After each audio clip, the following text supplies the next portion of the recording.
E aí pessoal, tudo bom? Prazer estar com vocês em mais um vídeo aqui no canal de Chicão Vasconcelos. Muita experiência no meu canal de personal trainer, empreendedorismo, mercado fitness e tudo com relação a esse nosso mercado. Então eu venho fazer o segundo volume agora do vídeo sobre marketing, né? Eu acho que uma das ferramentas, um dos pilares mais importantes para o sucesso da sua carreira.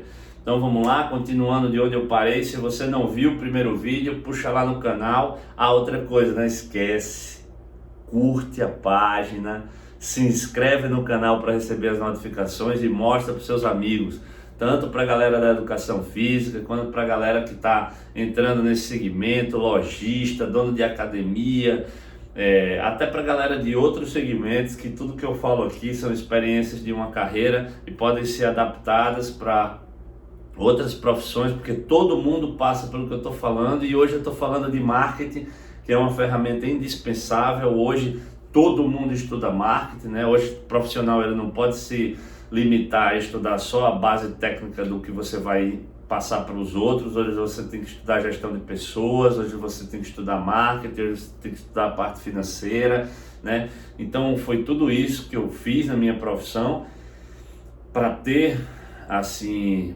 esse sucesso explosivo que eu tive durante todos esses anos. Sou muito orgulhoso por isso e venho dividir um pouquinho aqui com vocês, hoje falando sobre marketing, propaganda, publicidade, como é que eu fiz para ter um marketing tão forte.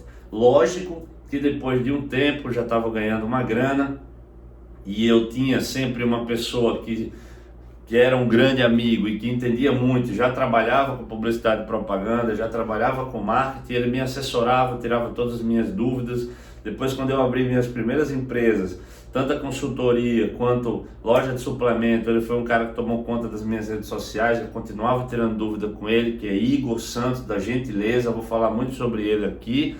Inclusive tem um canal, tenho projetos com ele, com produtos com embasamento teórico também, para que vocês vejam que tudo que eu fiz no início foi feito de forma autodidata, de forma intuitiva, mas tudo eu fui buscar o embasamento técnico e teórico com ele para que eu fizesse a coisa de uma forma mais correta. No início eu fazia realmente de forma intuitiva e dava certo por erro e acerto. Depois, quando eu comecei a ter essa assessoria, essa consultoria com ele, eu tinha as ideias, tentava aplicar e não deu certo, porque a ideia é tão boa, e aí ele, sabe, ia lapidando para mim. Então falei para vocês da outra vez sobre feeling, atitude, críticas, né, e público-alvo, né. O público-alvo era o meu desafio, porque eu comecei a ficar muito conhecido, né? Eu tirava foto, naquele tempo era Orkut, Message, né, essas coisas, não tinha ainda essa força toda, mas eu já via que a rede social ia ser uma potência, que ia ser o marketing, porque eu ficava muito tempo nela e eu via que a maioria das pessoas ficava muito tempo nela também. E eu queria fazer com que aquele tempo fosse investido de forma positiva e voltasse para mim, né, como um benefício. Então, não queria que fosse só passatempo, né? Então, eu comecei a estudar muito sobre ela, comecei a ver que eu estava falando para muita gente, mas eu tava atingindo muita gente, mas eu estava atingindo muita gente de forma global, né? E eu sempre tive o meu alvo, a minha mira, num público muito certo. Eu queria trabalhar para quem pudesse me pagar, né? A educação física na minha cidade, na minha região, né, que é o Nordeste, sempre foi muito desvalorizada, né?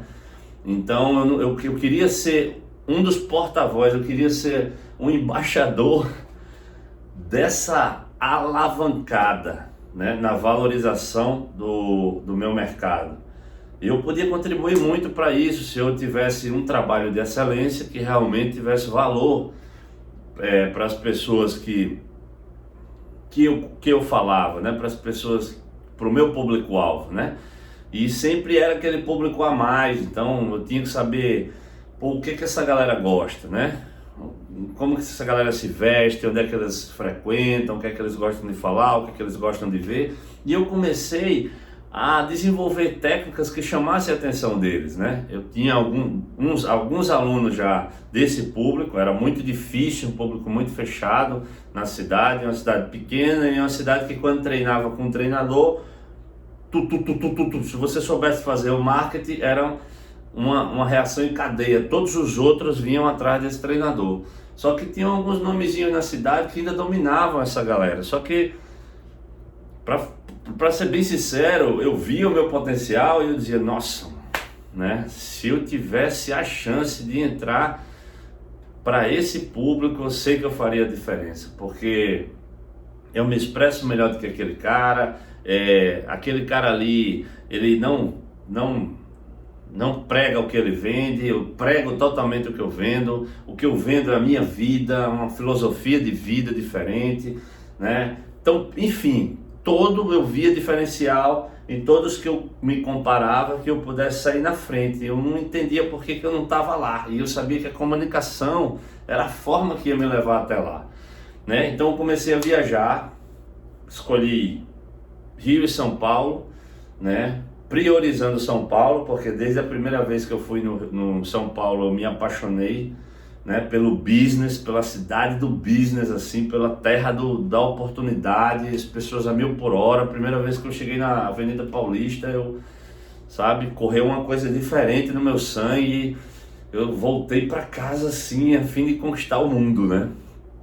Um cara aqui de Natal ali, muito empreendedor, cheio de sonho. Então, fui incrível. Olha só o que eu fazia. Eu ia para as academias gigantes, né? Bodytech do Eldorado, Reebok Cidade Jardim, Bodytech do Iguatemi. Conhecia os caras já pela internet, contato que eu tinha feito aqui em Natal. Terminava treinando nas academias. Lessink também foi um grande laboratório para mim até um dia desse. Hoje, quando eu quero me atualizar, quando eu quero ver as tendências, o que é que as academias estão fazendo de mais novo, essas academias ainda são as principais fontes de inspiração para mim. E aí eu comecei a ver como os caras... Eu ia treinar, o meu treino durava 3 horas, só na esteira. Eu nem fazia cardio naquele tempo, mas eu ficava na esteira, né? Foi lá que eu tive a chance de conhecer a Abílio Diniz pessoalmente, treinando. Cara, uma máquina, coisa de 15 anos atrás, assim, quando os grupos dele estavam passando o maior perreio, assim, né? Então... foi logo na hora que eu li o livro, sabe? Foi muita coisa que serviu de inspiração e de alimento para a minha vontade de vencer. Então, eu via por onde como é que os caras se arrumavam para dar aula, como eles falavam, como eles gesticulavam, a forma de atender de um, a forma de atender de outro, né? Quanto tempo eles passavam no celular, se eles comiam lá, o que eles comiam, se eles comiam na frente do aluno, se não, quando eles saíam, iam no estacionamento. Eu segui 2 caras tempo atrás para ir no estacionamento, para ver qual carro que ele andava. Cara, eu queria ver tudo. Aí eu ia para a rede social, achava os caras, ia ver para onde eles iam, se eles iam para balada, se não iam. Eu fiz um laboratório completo para saber como que eu podia me tornar, né,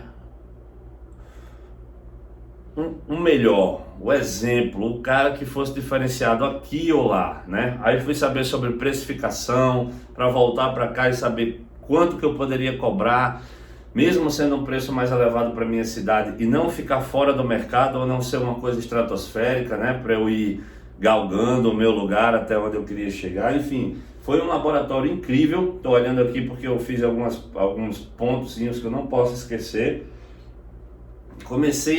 Quando eu voltei, eu comecei a ser muito assertivo no meu marketing, né? Muito assertivo. E aí eu tive a chance de entrar no hall de umas pessoas muito importantes na cidade, e quando eu entrei eu sabia que ia ser a minha alavancada, né?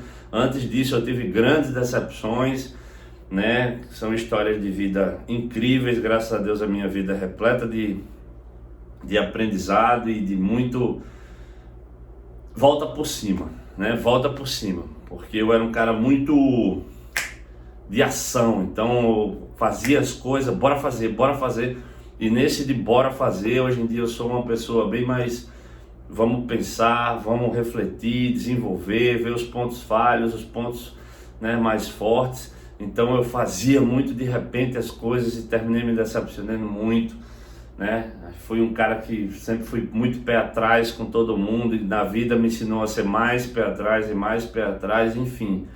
Mas sem fugir do nosso assunto, depois que eu entrei para esse hall de clientes, então foi assim explosivo, né? Em um mês eu estava com 2 clientes do público que eu queria, né? No terceiro mês eu estava com toda a minha carta com o público que eu queria e ainda estava com lista de espera, com fila de espera já com um valor maior.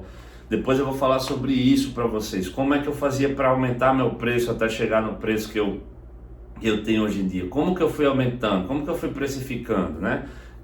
Já comecei estourado, não teve sentido, tudo tem sentido. Tudo que eu fazia era uma coisa que eu parava para pensar, ia para o livro, como que eu faço, fazia um laboratório, fazia uma viagem, mas enfim, eu não fazia na louca da minha cabeça, né? Só algumas técnicas que eu desenvolvi eu mesma, e aí foi por intuição, né? Por exemplo, eu trabalho com um cara que faz tal coisa, um engenheiro, eu não sei nada sobre construção, pô, eu tenho que saber alguma coisa, porque tem várias horas no treino que a gente fica calado e o cara calado, a gente não fica o tempo todo tagarelando ou o tempo todo gritando com ele, né? E depois eu vou falar para vocês também sobre esse atendimento. Será que é bom gritar?